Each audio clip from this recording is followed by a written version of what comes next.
At 6:47 in the morning on June 6, 1944, moonlight draped the waters off Tawi Tawi like a thin sheet of steel.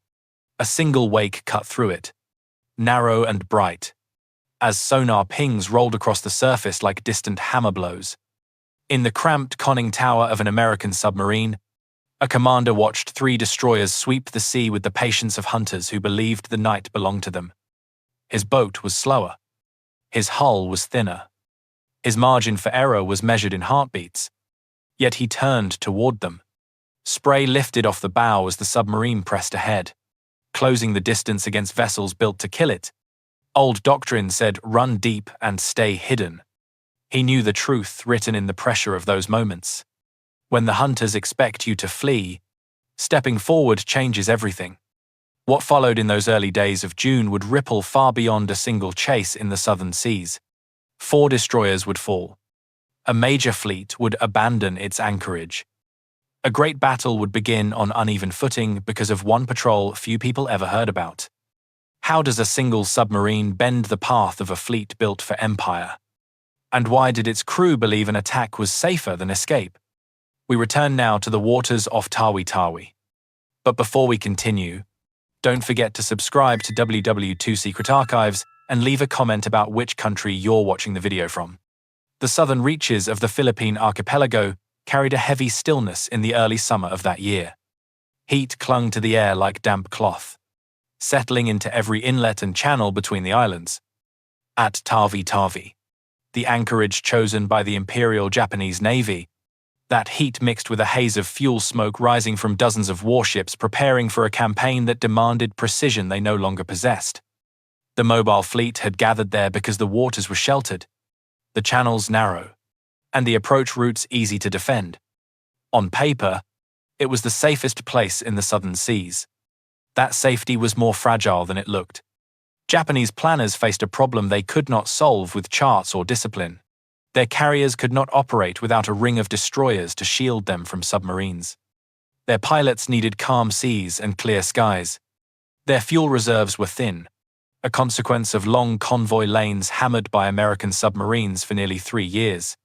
Every gallon burned at anchor was 1 less gallon available for the carrier strikes they hoped would stop the American advance toward the Marianas. The mobile fleet gathered with the weight of expectation on its decks.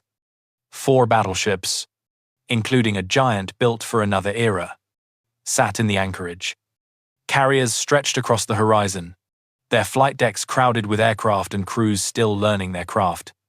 Cruisers formed the inner circle, guarding the fleet's heart, while destroyers patrolled the perimeter in tight patterns meant to keep lurking submarines at bay. This was the largest concentration of Japanese naval power assembled since the disaster at Midway. It was also a fleet on borrowed time. American codebreakers knew the anchorage was full. They tracked fuel shortages, aircraft losses, and reports of inexperienced pilots rushed into service. They also knew that if the Japanese fleet could launch at full strength, supported by land-based planes from the Philippines, the coming fight in the Central Pacific could turn into a costly struggle. The Fifth Fleet needed time. Anything that disturbed the Japanese timetable would be worth its cost. Admiral Charles Lockwood had no illusions about the stakes. His submarines had bled Japanese shipping for years. But warships were a different challenge. Destroyers were fast and armed with sonar that pierced the quiet where submarines hid. Old doctrine taught caution. If a destroyer found you, you went deep and prayed its depth charges missed. Lockwood had watched too many boats vanish following that guidance. He also understood that the Japanese depended on their destroyers more than ever. Losing even a handful would tighten the noose around their already strained logistics. In that tense season, the American submarine force needed a crew willing to push past the limits of habit. They needed a commander capable of trusting instinct over tradition. They needed a boat that could slip into narrow island channels where echoes from reefs and shoals confused sonar and turned the sea into a maze. That need brought USS Harder to Tawi Tawi. Harder had just completed a string of aggressive patrols, each one marked by rising confidence in a style of attack that defied the textbook her commander had discovered, patrol by patrol. The Japanese destroyer captains reacted with a predictable hesitation when confronted by a submarine closing the distance instead of running away. That brief hesitation could be measured in heartbeats. It was long enough for torpedoes to cross the final stretch. It was also long enough to change the outcome of a duel between steel hulls meant for opposite ends of the ocean. The waters around Tawi Tawi offered both opportunity and danger. Depths varied sharply, dropping from shallow reefs to dark trenches within minutes of travel. Visibility below the surface shifted with sunlight, and the flow of silt from distant islands. Patrol planes circled overhead at dawn and dusk, their engines humming across the horizon like reminders of the risk. Destroyers prowled every channel, zigzagging through predictable search patterns. The Japanese believed these patterns were tight enough to screen the anchorage from intruders. Harder would test that belief. What made this moment critical was not just geography. It was timing. Operation Ago, the Japanese plan to strike the American fleet as it advanced toward the Marianas, depended on synchronized movement. Carriers would launch aircraft from carefully chosen ranges. Land-based squadrons would reinforce the attack. Destroyers would herd the fleet into position, guarding its flanks and escorting fuel ships to the front. The plan assumed days of preparation, scouting flights, and long hours of controlled movement. A single disruption could unravel that plan. Every destroyer assigned to patrol duty at Tawi Tawi played a role in holding the schedule together. Losing even one meant shifting assignments. Losing several forced the Admiralty to choose between escorting carriers or protecting convoys, between guarding their perimeter or preserving their dwindling fuel fleet. The mobile fleet could not afford delays. Yet it was anchored in a place where a patient submarine might reach out and take a piece from its armor. Harder's arrival brought that threat into view. American planners understood that the submarine's strength was not merely its torpedoes. It was its ability to appear where it should not be. It was the capacity to interrupt the rhythm upon which a fleet depended. If Harder could slip through the patrol lines and strike a destroyer, the effect would echo far beyond the loss of a single ship. It would force the Japanese to reconsider the safety of their anchorage, their patrol routes, and their timetable. It could push them onto the open sea before they were ready. Harder's crew knew the risks.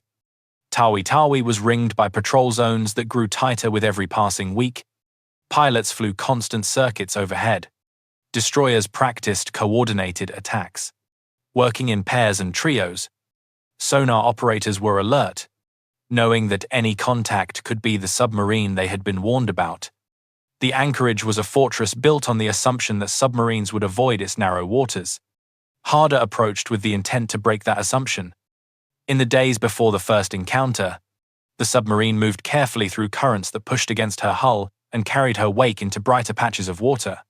Her crew tracked the rhythm of destroyer patrols, memorizing the turn intervals and the speed changes that marked a search pattern. They recorded the drone of patrol aircraft and timed their dives beneath the paths of those engines. The submarine became a shadow moving through a maze drawn by enemies who believed they had sealed every exit. The stakes rose with every mile. The mobile fleet was preparing to move. The American Fifth Fleet was preparing to meet it. Between them lay a narrow window where a single submarine could shift momentum. Harder was not sent to defeat the fleet. She was sent to disturb its balance, to cut at the threads holding its plan together, and to do it in waters where even silence could be deadly. Before the first torpedo left her tubes, the fate of carriers and pilots and far-off battles depended on whether a single submarine could slip close enough to strike without being crushed in return. The sea around Tawi Tawi was about to become the place where doctrine met desperation, and where a slow, patient boat would test the strength of a fleet poised for a major battle it believed it could still win. The sequence began before sunrise on the 6th day of June, when the sea south of Tawi Tawi held a faint silver glow. At exactly 0647, Harder moved at periscope depth, her hull slipping through calm water as the first hint of daylight touched the horizon. 3 Japanese destroyers had been dispatched in the early hours to locate the submarine, whose trail had been sighted by a patrol aircraft shortly after 0300. They moved at high speed, cutting long arcs across the sea as their sonar pings rolled outward in steady pulses. The lead destroyer, Minazuki, approached from the northeast at roughly 30 knots. Through the periscope, the commander watched her bow lift and fall.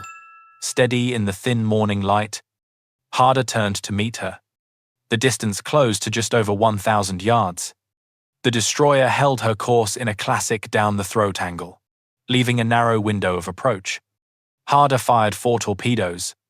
The submarine immediately drove down at a steep angle, the bow tilting sharply as the crew braced for the counterstrike. Roughly 40 seconds later, 2 explosions broke through the water.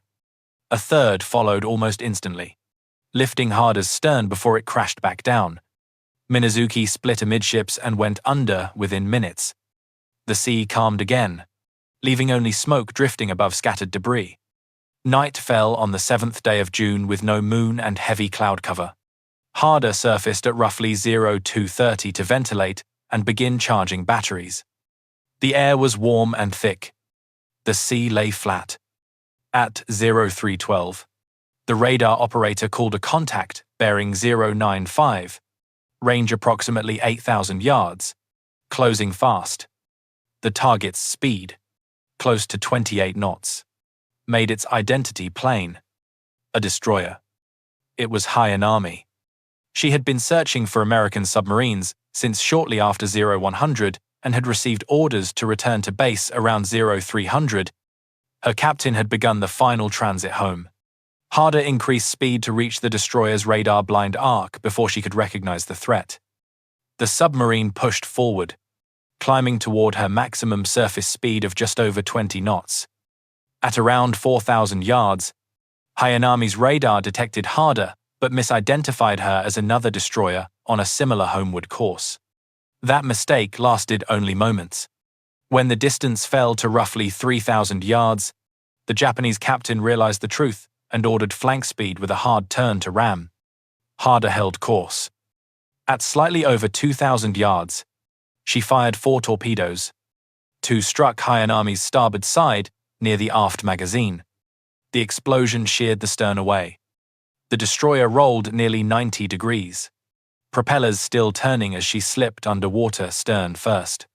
Her captain and nearly 150 sailors were lost. The 8th day of June brought patrol conditions shaped by tide and terrain. The Sibutu Passage was narrow, with shifting depths and currents that could bend a submarine's wake in unpredictable arcs. Around 1400 hours, Harder's lookout sighted 2 destroyers patrolling the passage in standard formation. The vessels moved at roughly 25 knots and performed regular zigzag maneuvers, altering course almost every 8 minutes. Harder tracked their pattern from a submerged position, mapping the timing of each turn. Shortly after 1630, one of the destroyers, Tanikaze, altered heading and began a direct approach toward Harder's projected position. The distance fell to 3,000 yards, then 2,500, then 2,000. At roughly 1,200 yards, Harder fired 4 torpedoes in a spread with 17-second intervals. 1 torpedo passed wide. The next 2 found the destroyer, one striking near the bridge, the other hitting a forward magazine. The explosion was immense, loud enough to be heard inside Harder even with every hatch sealed.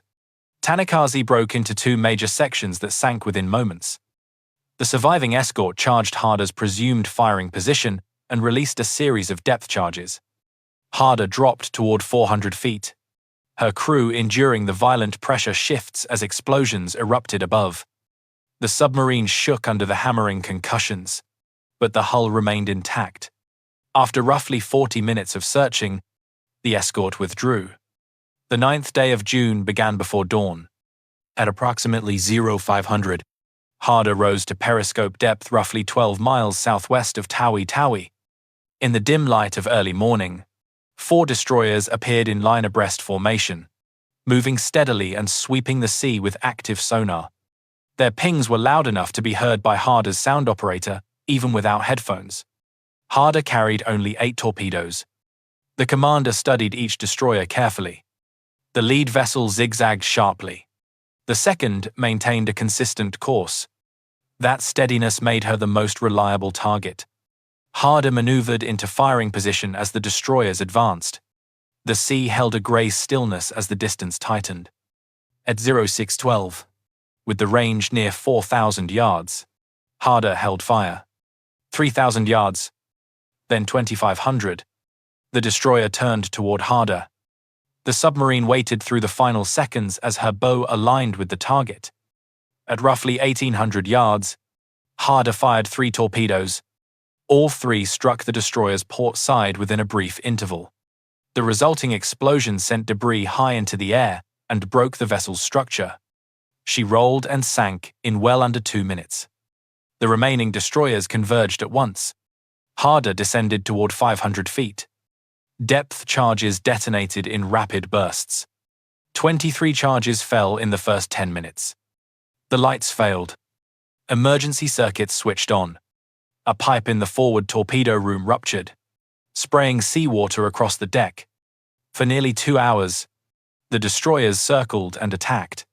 Eventually, their depth charge supplies ran out, and they retreated north. 4 destroyers had been lost in 4 days. This sequence reached Admiral Ozawa the following morning. Each loss reduced the mobile fleet's escort strength.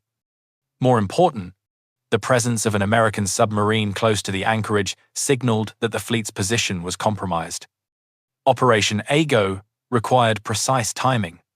The plan called for departure around the 15th day of June, but the escalating submarine threat forced Ozawa to act. On the 10th day of June, shortly after 0800, the mobile fleet departed Tawi Tawi nearly a full week ahead of schedule.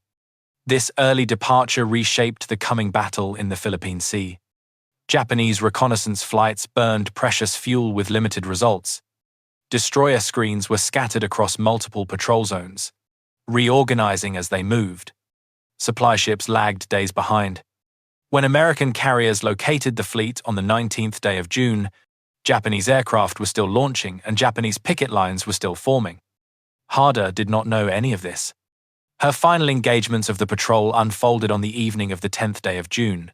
Roughly north of Sibutu Passage, Harder encountered 2 more destroyers on aggressive search patterns. She carried only 5 torpedoes. Shortly after 1700 hours, Harder fired 3 torpedoes at the lead destroyer, striking the bow and slowing the ship but failing to sink her. The second destroyer charged. Harder fired her final 2 torpedoes. Both missed. She had no torpedoes left. Harder plunged down at emergency speed. Depth charges rained overhead for nearly 90 minutes. 42 charges detonated in total. 3 came close enough to crack gauge glass and open small leaks. The submarine held. At 1900 hours, the destroyer withdrew. Having exhausted its magazines, Harder remained submerged for another hour, then surfaced in fading light and began a slow return to Fremantle. She arrived on the 26th day of June after a 17-day patrol that had changed the course of an approaching battle. Her triumph would be followed by her loss. In late August, during her 6th patrol, Harder operated in a wolf pack west of Luzon. Early on the 24th day of August, shortly after 0453, the submarine USS Harder observed Harder on the surface roughly 4,500 yards to the south. 2 Japanese escort vessels, CD-22 and PB-102, were closing in with active sonar. Harder crash-dived. The angle was steep. Her diesel engines were still running as she passed below the surface, leaving a long bubble wake visible to the escorts. At 0547, CD-22 delivered her first depth charge run. Several charges detonated within 50 feet of Harder's pressure hull. The stern compartment flooded rapidly. Harder attempted to blow ballast, but the flooding overwhelmed the system. At 0552, a second pattern struck directly across the weakened hull. Multiple ruptures occurred. Power failed. Darkness closed across the compartments. Harder sank past her maximum depth. The hull collapsed under the pressure. The submarine was lost within minutes. The battle sequences near Tawi Tawi, the forced departure of the mobile fleet, And the destruction of Harder near Dasol Bay drew a line across a critical season in the Pacific War. The submarine had struck when timing mattered most, and the fleet she disrupted sailed into battle unready for the fight that followed. Life aboard an American submarine in the Western Pacific carried its own quiet weight. The air inside the pressure hull always felt warm and close. The smell of diesel, machine oil, and metal mixed with the faint scent of damp clothing that never fully dried. Space was scarce. Every bunk sat above a torpedo or against a bulkhead. Every walkway was narrow enough for a single file of men. Crew members learned to curl their shoulders as they passed each other, a small gesture repeated without thought through long months at sea. For the men on Harder, routine became a way to steady the mind. The day began with soft footsteps in the dim red glow of the forward compartment. Coffee brewed in a small pot that rattled when the engines turned. The cooks moved quietly, arranging breakfast in a galley no larger than a small pantry. Men came off watch with slow steps, rubbing tired eyes, easing themselves into benches bolted to the deck. Conversation stayed low. Every sound inside a submarine carried. Every sound mattered. During patrol, silence was more than discipline. It was survival. When Harder ran submerged, the crew spoke in muted tones. Tools were wrapped in cloth to keep them from clattering. The sonar operator listened with steady focus, head angled toward the built-in headset, elbows braced on the console to reduce movement. His world narrowed to faint echoes. A distant propellee, a shift in pitch, a reverberation that hinted at the shape of a ship far above. The young men who served at those stations bore responsibilities far beyond their years. Many had come from farms, factories, or small towns spread across the American states. Few had seen the ocean before the war. Fewer still understood what it meant to sail into waters where the margin for error was measured in seconds. Submarine duty came with the highest casualty rate of any American service. They knew the risk. They volunteered anyway. On Harder, fear did not announce itself with panic.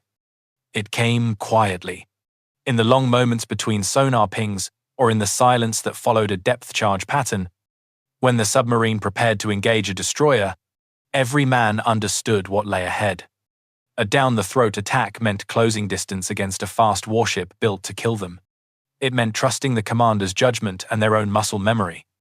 It meant the knowledge that if a torpedo failed to run true or struck too shallow or too deep, the destroyer would drop explosives directly overhead. In those seconds before firing, the control room grew still. Officers leaned over plotting tables, whispering range and angle. The helmsman steadied the bow. The diving officer watched depth gauges with a hand resting on the trim wheel. No one raised his voice. No one broke the rhythm. Years later, survivors from other boats would recall those moments as the quietest in submarine life. A silence so complete that even the low hum of the electric motors felt louder than it should. When the order to dive came, the calm broke. The bow dipped. Loose items shifted. The hull creaked as pressure increased. Men braced their feet and gripped the nearest handhold. Above them, destroyers pounded the water with depth charges. The explosions hit like heavy fists. A bright flash might shatter a bulb. A pipe might burst and spray cold seawater across the deck. Cork insulation drifted from the overhead. Each concussion rolled through the compartments like a giant breath pressed against the steel. Yet during the long minutes of an attack, fear mixed with a disciplined focus. Crew members checked valves by touch. They steadied equipment. They whispered damage reports into the intercom. Every action mattered. When the sonar operator called out echo fading, a slow breath filled the control room. The destroyers had moved on. Harder lived to fight again. Between attacks, life settled back into its confined rhythm. Men wrote letters knowing they would not be mailed until the patrol ended.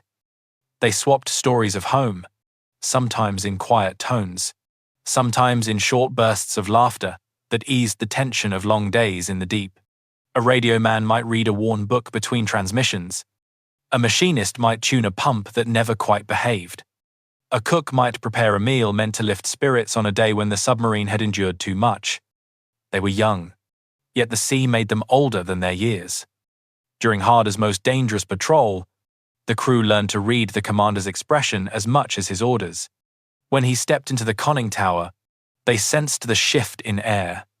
When he placed a hand on the periscope grip, they understood the geometry of the next few minutes.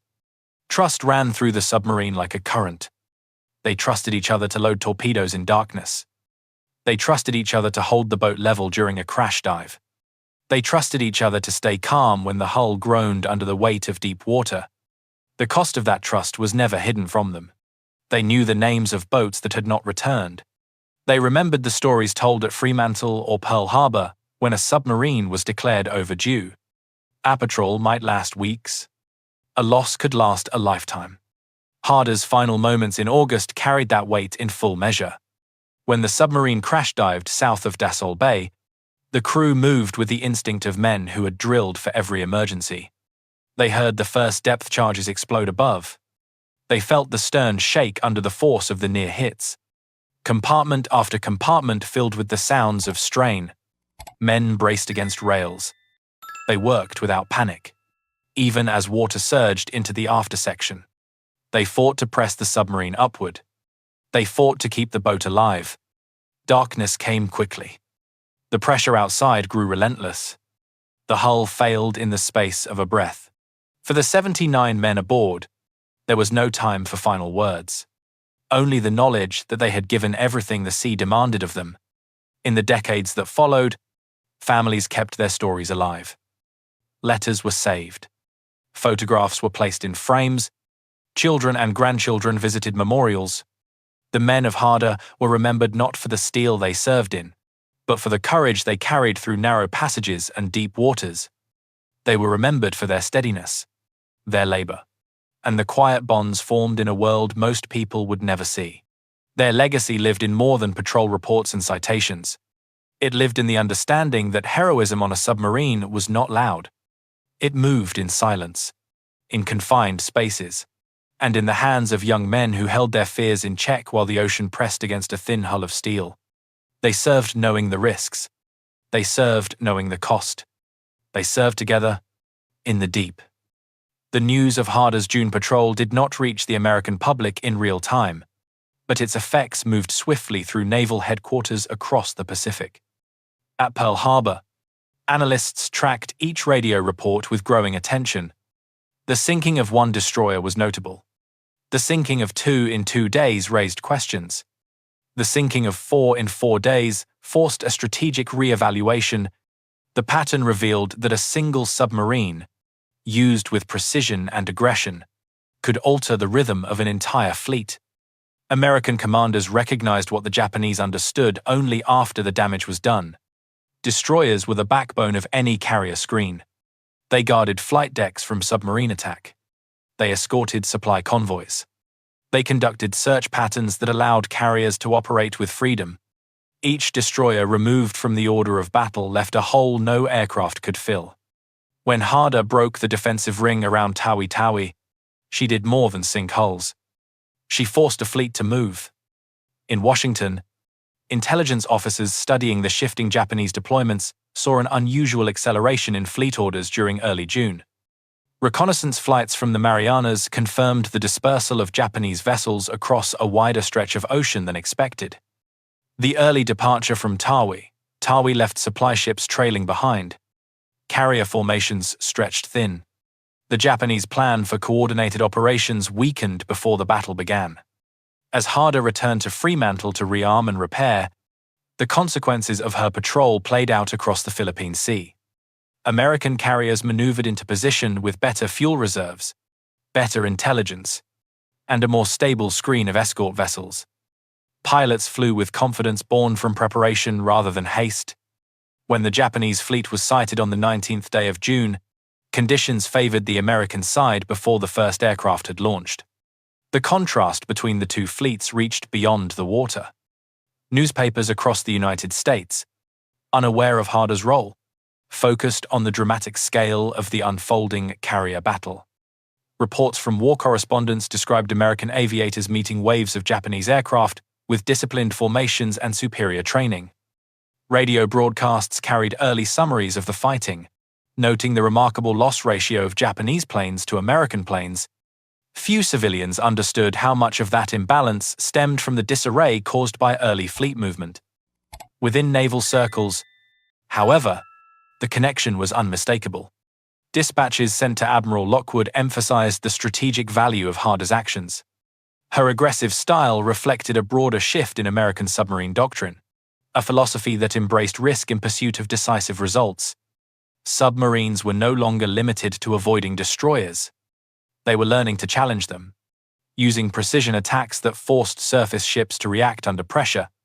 This evolution shaped the final year of the war, especially as merchant shipping dwindled and the Japanese Navy struggled to protect what remained.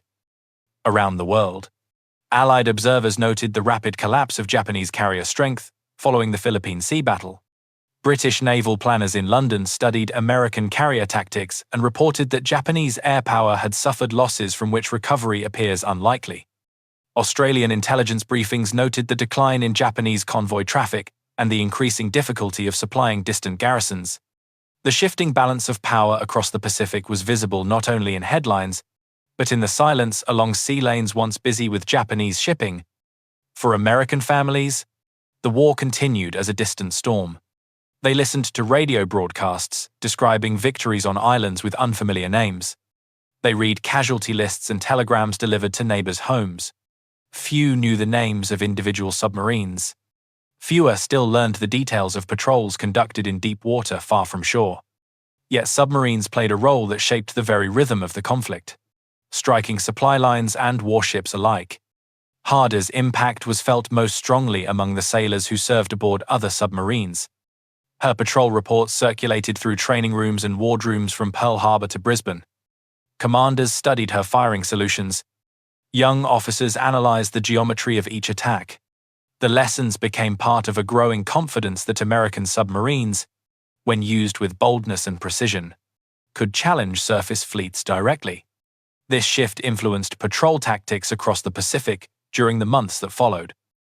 By late summer, American advances in the Marianas created new airfields that placed Japanese home waters within reach of long-range bombers. Carrier groups gained forward bases. Supply lines shortened. Each step tightened the pressure on a naval force already weakened by early losses. The Japanese Navy faced a shrinking perimeter and fewer resources with which to defend it. Harder's actions did not decide the battle alone, but they reshaped the timing, the alignment, and the readiness of a fleet that had once been the pride of an empire. The world after the Philippine Sea battle moved toward a new phase of the conflict. American industry continued to produce ships and aircraft at a pace unmatched by any opponent. Allied strategies across the Pacific gathered momentum. The collapse of Japanese carrier aviation signaled a turning point understood by military planners in Washington, London, Canberra, and Chongqing. The balance had shifted, and it would not return. In that broader arc, Harder's patrol stood as a reminder of how a small vessel, guided by a determined crew, could influence events far beyond the limits of her steel hull. The submarine operated in silence, far from headlines. Yet her actions touched decisions made in flagships, war rooms, and command centers across the Pacific and beyond. The trajectory of Harder's story stretches across the Pacific like a narrow wake that refuses to fade. Her patrols began as one more thread in a vast naval campaign, but they grew into something larger, something that reached beyond the steel of a single submarine. The battles she fought near Tawi Tawi reshaped more than local waters. They altered the timing of a major fleet movement, shifted the balance of a crucial engagement, and demonstrated that a small crew operating in silence could influence decisions made far beyond their horizon. When Harder sailed from Fremantle after her June patrol, the crew carried both pride and fatigue. They understood the danger of returning to sea. Submarine duty offered no illusions. Every man knew the risks held beneath each dive. Yet they accepted the next mission with the same quiet resolve that had carried them through narrow passages and rising pressure. They followed a commander who believed that aggression, executed with precision, could break the rhythm of enemy forces, and time proved him right. Harder's final patrol ended in darkness south of Dasol Bay. The sea closed over her hull, sealing the fate of 79 men whose courage had shaped one of the most consequential submarine operations of the war. Their loss was not announced with fanfare. It arrived as a brief notice, a line in a wartime bulletin, a conclusion marked by respect rather than detail. Families learned of the loss through telegrams that left questions unanswered.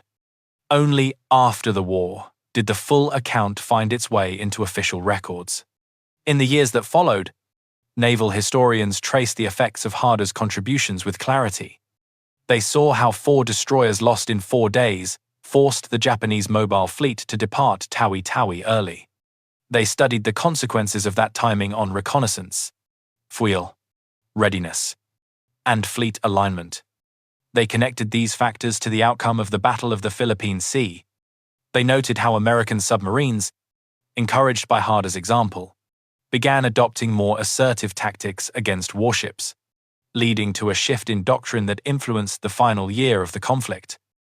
Yet the deeper meaning of Harder's story lies not only in tactics or outcomes. It lives in the quiet courage of the men who served aboard her.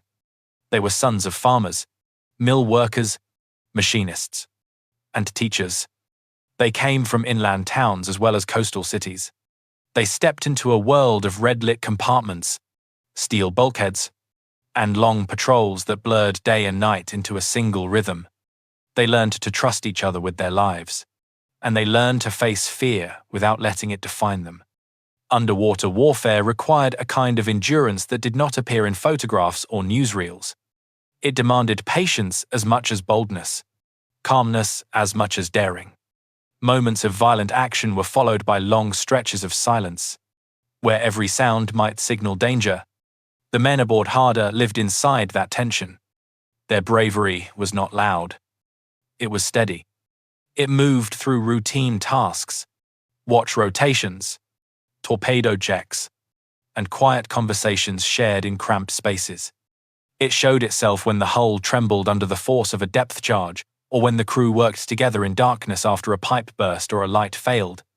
The discovery of Harder's wreck in recent years offered a moment of reflection for families who had waited decades for answers. The images of her hull resting upright on the sea floor carried a solemn beauty.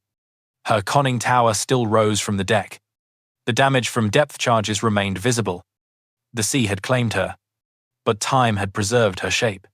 For relatives of the men aboard, the discovery provided a place to imagine their final moments, and a measure of comfort in knowing that the submarine had come to rest in dignity. Harder's legacy belongs not only to the past, it continues to resonate in naval academies, training centers, and archives where her patrol reports are studied for their clarity and discipline. Her aggressive tactics are analyzed not for imitation but for the insight they offer into human judgment under pressure. They show how a commander shaped by experience can alter the expectations of an enemy. They show how courage, when balanced by skill and restraint, can open paths that once seemed impossible. At Arlington, where Commander Day is buried, his headstone carries simple words. They speak to duty and service rather than glory. Visitors who pause there often reflect on how many untold stories lie behind each inscription. Harder's story, preserved through reports, citations, and the memories of survivors, reminds us that history is built from such lives. The submarine and her crew shaped events far beyond what they could see from the confines of their pressure hull. Their actions became part of a larger tide that moved the war toward its final chapters. In the end, the image that remains is not one of battle alone. It is the image of a submarine rising through early dawn, her wake drawn thin across calm water, her crew prepared for whatever lay beyond the horizon. It is the image of men working together in silence, trusting one another in moments when seconds mattered. It is the image of a vessel that changed the course of a fleet through courage measured not in volume but in resolve. As we remember the men of Harder, we honor more than a list of victories. We honor their discipline, their endurance, and the example they left for those who came after. Their legacy continues in the stories we preserve and in the quiet lessons drawn from their service. Their courage belongs to history, but the meaning of that courage endures in the present. Thank you for watching, and thank you for helping keep these memories alive. If you would like to explore more stories of sacrifice, strategy, and the hidden battles beneath the surface of the Pacific War, don't forget to subscribe WW2 Secret Archives before checking out the next video in the end screen.